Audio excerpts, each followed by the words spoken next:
a standpoint not only that coming off Sunday of that game and how we performed maybe inconsistently there, but also knowing that we were going to face a team tonight in Ohio State that was trying to get back on the right track, and that they had made runs in the games that they had played back at teams, and it was important for us to jump out right away and make sure we had our foot down and not let them try to get some confidence going. So just not only the guys that start for me, but obviously we show up, we're getting in foul trouble early, having to go to the bench a little bit sooner or deeper.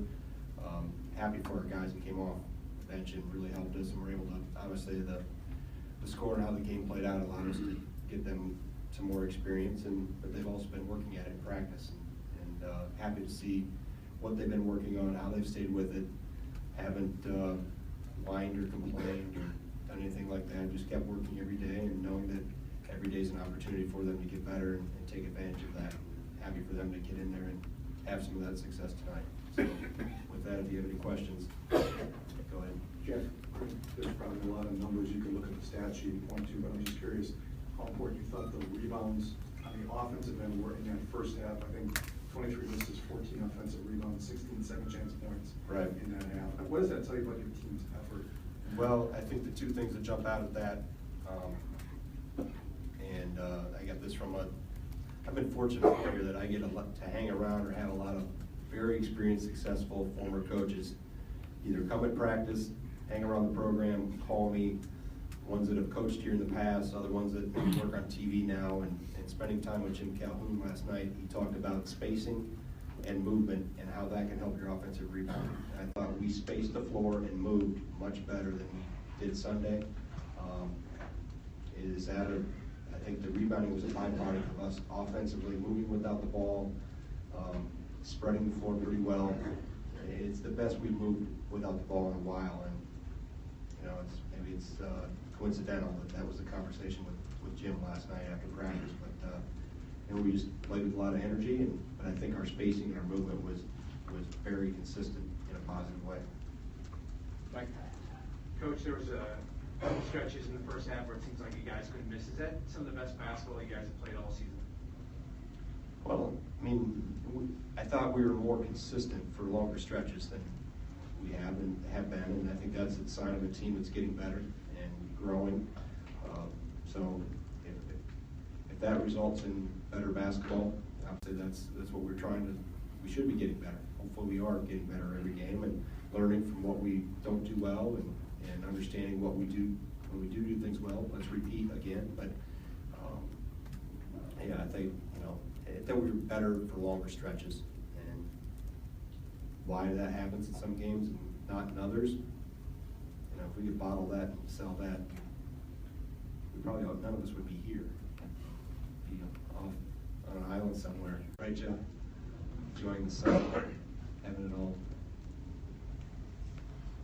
Greg, Brunson kind of started off that second half of the first half run, taking it to the basket. Did you want him to be more aggressive, and how good is he when he does play like that? Well, he's one of the better players in the country when he does do that, and I think that's obviously him being more aggressive, but also I think his teammates spacing and movement away from the ball. There wasn't help readily available. I think we moved pretty well without the ball, and allowed him, and not only him, we were able to get to the rim with others as well at times. But he's trying to. The nice thing about our guys is that whether they're a freshman or they're a senior, or anywhere in between, they want to get better. And Bronson has constantly talked about things and looked at things and how he can get better, how he can improve. He's never quite satisfied with where he is, and being more aggressive is one of the things that he talked about. And, okay, it's one thing to say you're going to be more aggressive, and how are we going to do it? How can we adjust some things? Is it coming off screens better? Is it playing more downhill? Is it being stronger with the ball, finishing stronger at the rim? He's always looking to improve, so it's a mark of a very good player. Brandon, back. Coach, on the night that Ab was honored, what do you think he would have thought of tonight's game? Well, I know how Ab was such a fan obviously this university, every time I talked to him last year specifically during the transition, he would call, specifically when he'd call more when we got beat than when we won, always offering words of encouragement, and the glass was always half full with that. He always saw things in such a positive light. He loved this place. He always talked about his time here as a student. What he would do is say, hey, did you guys go have fun? Did you played well, enjoyed each other's company, enjoy your time here at the university. So he'd be proud. He's proud of what these guys accomplished. I don't know if I've been around somebody that loves this university and loves this program more than what Ab did, and obviously his fingerprints are all over not only our program, but this university and the state, what he's done. It's what him and the generosity him and Nancy have given all of us is phenomenal. Yeah. Greg Jordan has been struggling with his shot for quite some time. To have a couple go down for him early, the lift that gave you as a team, and certainly for him moving forward, how can that help him? Did you say Jordan Hill? Yeah, I think he just he took what was there. He did a decent job defensively on Loving. He got a little loose one time from him, but I thought for not having received a lot of reps recently on the group on my side, he's been doing a lot of scout team work. He still understood what we wanted to do, and I asked him every day at the end of practice if there's something new he had put in or something we worked on. Hey, do you understand? And he's always paying attention and picking that up. So knowing that, I wasn't uncomfortable putting him into that situation. And he's played in those, played before, so he understands. But I thought he just did what he does well, and he's a good shooter. It was just a matter of eventually Water was going to find his level. I wasn't too worried. He hadn't had a lot of reps, a lot of opportunities. So it's nice to see him take advantage and really help us because he gave us a boost there. I just wonder what you made of Ohio State as you scouted them and how they compared in person to what you've seen on film. They obviously came in looking a little vulnerable on a losing streak. Yeah, we don't get too caught up in terms of what a team has done prior to coming here, other than knowing that typically when teams are struggling a little bit, trying to find their way, that there's a sense of desperation with them, and I know how, having been on the other end of that, and when we've scuffled along at times, how the sense of urgency rises, and knowing that it was a very talented team.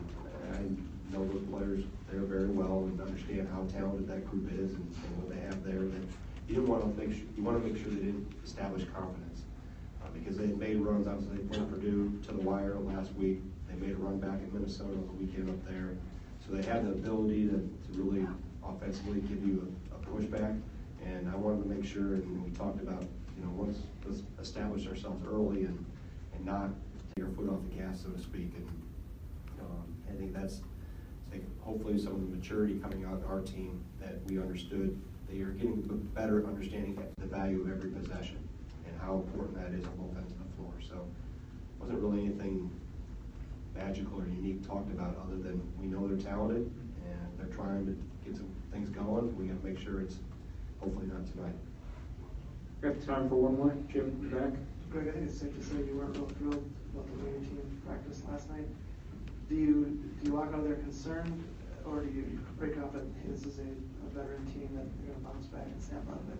Well, I know those that were at practice last night saw the extra conditioning that was done, and that's not the first time. It's all predicated on what we give up points per possession in practice. So every 20 possessions or so, I analyze where we're at. And it wasn't so much that we were over defensively 1 point per possession, it was how it was established. If the scout team is hitting tough shots and we're defending well, I have a tendency to let them work it out. But with what had happened there, where there was 5 direct drives to the basket, that's unacceptable. So we talked about that after we get done running, and ironically, the next 8 possessions, or 14 possessions, they got like 8 points. So do they concerned about it? I think you're always, as a coach, you're always, there's always something that will concern you. You're always trying to find something, or for whatever reason, your mind races to areas and to find something to worry about or concern yourself about. So I liked how they responded after that, but that's not the first time that I said, hey, we gotta run. they bounced back and understood that we got to be better, and they were. Thanks, Coach.